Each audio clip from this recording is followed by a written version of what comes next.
Hi guys, I'm October, but you can call me Toby. Today I'm going to run you through a crochet tutorial. This one is on the perforated pinstripe. I found this pattern online.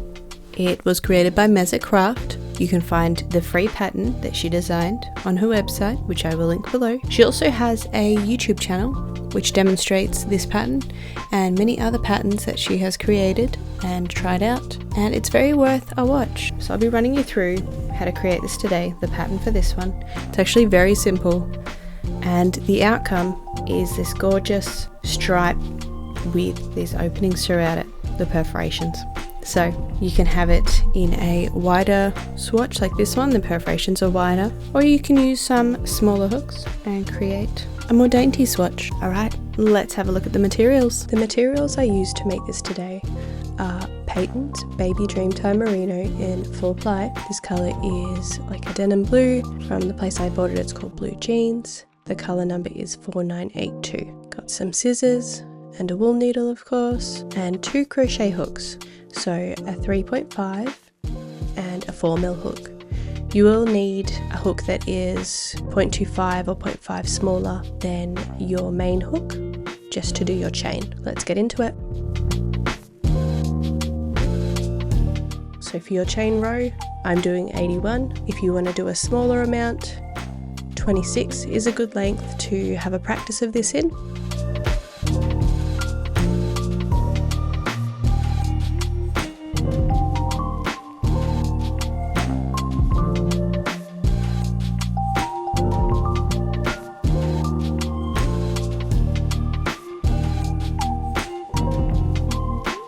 At the end of your chain, you're going to turn your work and swap over to the larger hook, and then we will begin row 1. So this will be the right side of our work. If you are following along with me and you have chained 81, then you will have 79 stitches, including the turning chain. Alright, we'll be working into the back ridge of this chain. We're going to double crochet into the 4th chain from the hook,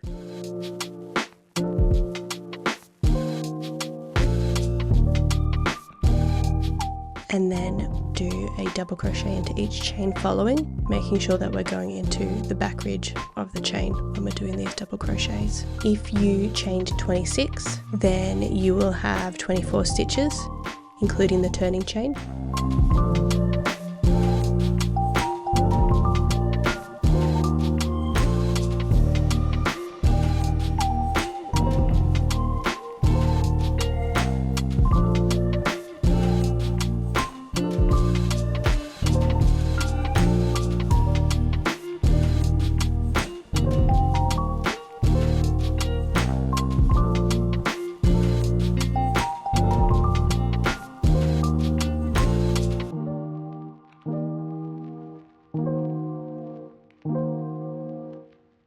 Last double crochet, and this is how row 1 is looking. Now we're going to turn our work, and this row 2 will be the wrong side. So we will chain 2, we won't be skipping any stitches to start this row, and we will do a single half double crochet into that first stitch. Then we'll skip a stitch and do 1 half double crochet in the following 2 stitches. So just to repeat that, we chain 2, 1 half double crochet into the following stitch, then we skip a stitch and do half double crochet in the next stitch and half double crochet in the stitch after that. Now we are going to do a single half double crochet around the 2 half double crochets that we've just made. So I'll slow this down and show it to you here, so you can see what I mean. This at first feels a little bit odd to do. I promise you will pick it up and get the hang of it fairly quickly. It's the exact same stitch you've been doing into your stitches. Just pop into the space where you skipped a stitch and half double crochet around those 2. So we'll repeat that until we reach the last 2 stitches of this row. We're going to skip a stitch, half double crochet, half double crochet, and then half double crochet around our half double crochets before skipping a stitch and starting again. –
Once you reach the last 2 stitches of this row, we're going to skip a stitch and do a half double crochet in the last stitch. This will match our turning chain at the start of the row. My last half double crochet is done, and I'm going to chain 2, turn my work.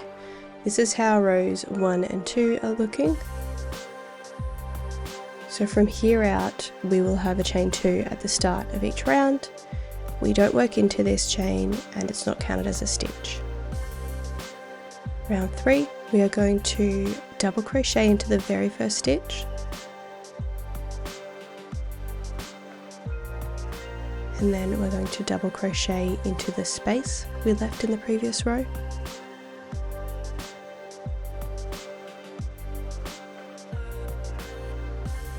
And double crochet into each of the 2 wrapped half double crochets.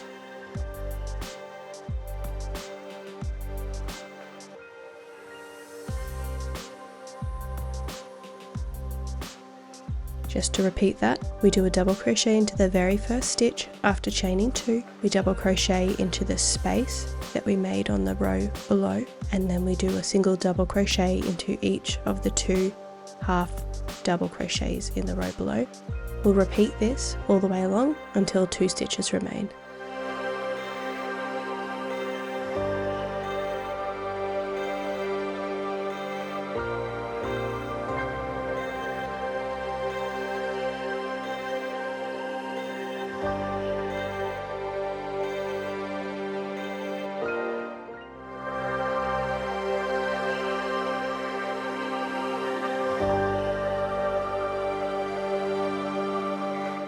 In the last 2 stitches, one will be a space on the row below, so we will do a double crochet in that last space, and we'll do a double crochet in the very last stitch.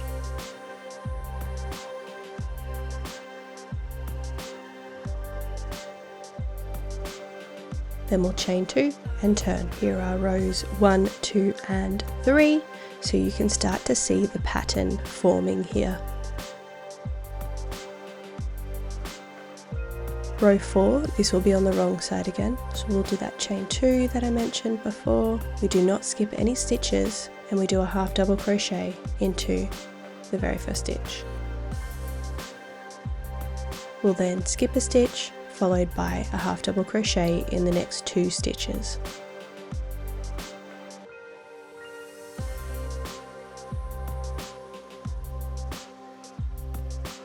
And then we do a half double crochet around the 2 half doubles we've just made. We'll repeat this until 2 stitches remain on this row.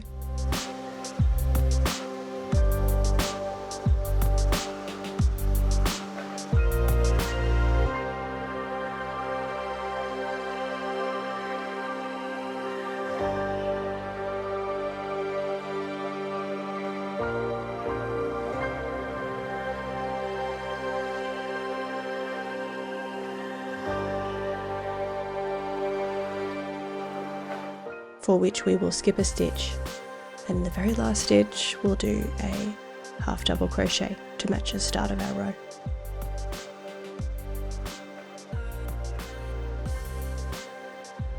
Now I've finished row 4, you can see the pattern starting to emerge even more clearly. So we have our chain and 4 rows of crochet. To continue this pattern, you want to repeat rows 3 and 4 for as long as you want to. You can make this as long or wide as you please. To make the stripes longer, you need to start with a longer chain. To make more stripes, you need to repeat rows 3 and 4 until you have as many as you want. Make sure to finish off with row 3, that will make the piece symmetrical. Alright, I'm going to keep working this up and I'll show you how it looks once you've done a few more rows. Here is my finished piece. I used the wool needle just to work in my ends, and you can see how that pattern repeats and it appears as though it's stripes. Yes, this is an odd shape for a swatch, and in an upcoming video you'll see why I made it this shape. But I also wanted to show you this little square I did using some smaller needles, and you can see the difference in the pattern there. So the needles I used for this one were a 2.5 for my chain, and then a 3mm for the rest of the pattern. It's not a huge difference between using the 2.5 and the 3mm and the 3.5 and the 4mm, but it depends on what you like. Try it out with a few different hook sizes. Depending on your yarn, you'll get different outcomes. I was much happier with the size 4 hook, the outcome here, but if you're wanting a denser material or a denser outcome, you'd be better off using a smaller hook. Let me know what you thought of the pattern. As I mentioned earlier, it was created by Mezzacraft, so you can see the full pattern on mezzacraft.com. I will link that below. And she has her own channel here on YouTube, so you can look up Mezzacraft and check out some of her other work. It's really wonderful. Would you like a denser material, or would you prefer something that's a little more flowy and open? Let me know in the comments. Okay, I'll see you next time. Have a great day. Bye.